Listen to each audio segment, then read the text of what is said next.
So, lads, Aaliyah Boston has just made WNBA history. Kind of. She's made modern WNBA history, which you could argue is WNBA history. She's made modern WNBA history because we all know the modern WNBA and the old WNBA are two different leagues. They're two different leagues in terms of professionalism. They're two different leagues in terms of viewership. They're two different leagues in terms of, like, I'll always say this where it's like, I think a lot of people are saying, oh, Maya Moore would dominate in every year, and that's true, but like, there are players that aren't in the WNBA that would have been all stars 15 years ago.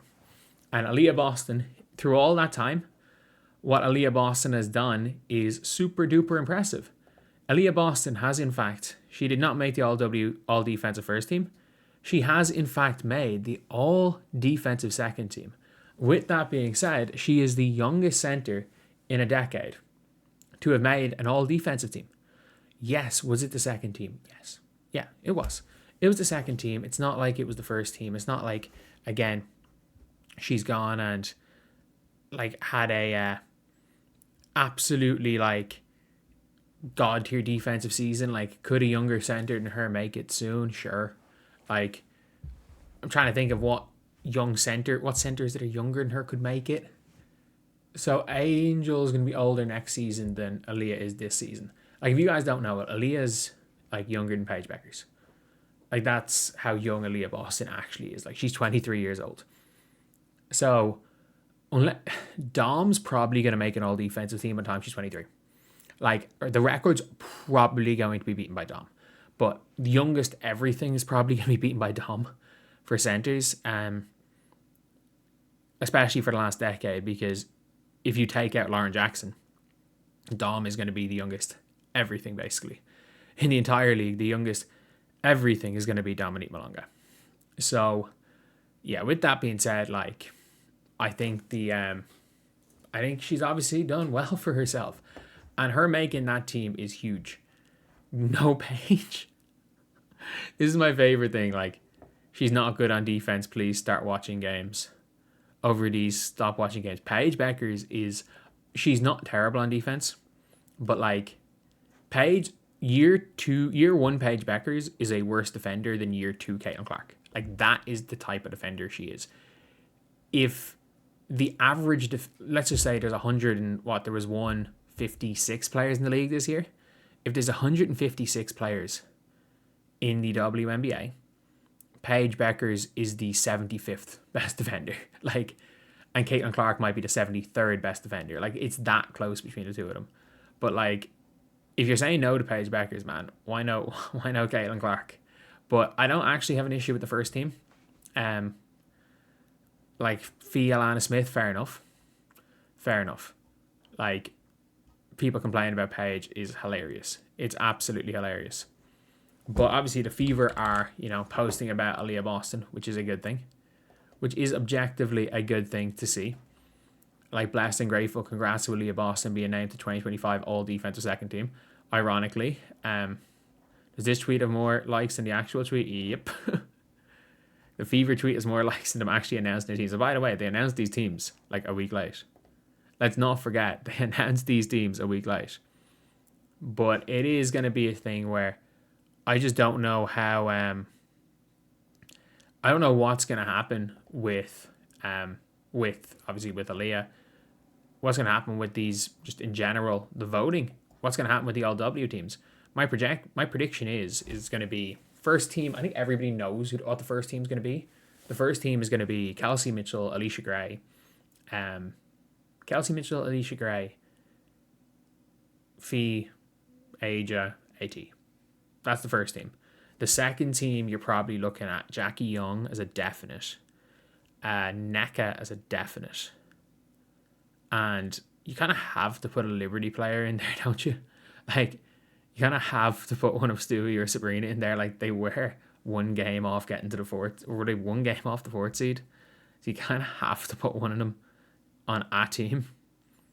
Like, I know they're disappointed, but still. Maybe you put Veronica Burton in there. Maybe you put in Aaliyah.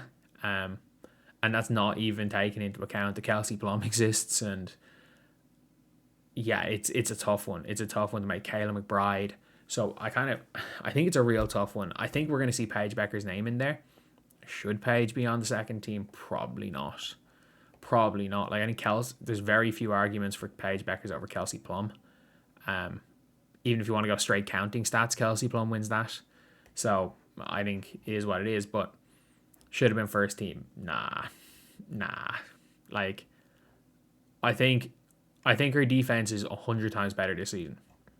I think she deserves it. Like, what Aaliyah Boston did in the off season and what she did in Unravel, the shape she got herself into, and you can even hear her saying it. When I think I'm paraphrasing, but I'm pretty sure she said in an interview, it was like last season in the off season she focused on getting stronger, and then you add Caitlin Clark to your team, and you start sprinting up and down. You just start sprinting up and down, and by getting stronger, a lot of time you have to put on weight, and putting on weight makes you slower. And Aaliyah Boston did look like she showed a better shape last year. So she looked like she showed a better shape. And now you've got Caitlin Clark, obviously, was a run and gun style. Aaliyah Boston got herself into the best shape of her life. And man, Aaliyah Boston's taking the ball up. Like, Aaliyah Boston is like, it's basically what Sarah Strong is at UConn. That's what Aaliyah Boston is like. And if you're Dallas and you're smart, you get a Sarah Strong type player. You're not going to Sarah Strong till 2028. But the closest thing, if you're smart, if you're Dallas, is Awafam. Awafam is the closest thing to what you call it, to like Aaliyah, Sarah Strong. Like, those players are freaking, like, they just don't exist in the WNBA. They genuinely just don't exist. And then you've got Aliyah, who's playing lockdown defense. And look, I don't think, based on the if we're judging the playoffs, first team. But like, if you're judging in the regular season, she was second team is completely justified. Completely justified. And Aliyah killed it. She absolutely killed it this year. And you could hear from the way, the podcast was going, like, the Fever want to win next year. Like, they literally were like, we got a taste of what playoff success is like. We're getting Caitlin back. No, we're winning it all next year. And we're not only are we getting Caitlin back, we have Caitlin and Aliyah on rookie deals. We got KK, who's a real good bench player, on a rookie deal. We got Lexi and Sophie, who are probably going to take a hometown discount. Sophie Cunningham has proved through her career she will take a hometown discount. Not as long as the Fever don't completely insult her with an offer. When you bring those back, and then you've got, just figure out that 4. It's as simple as that. Figure out the 4, and you are good. But anyway, I'll see you guys.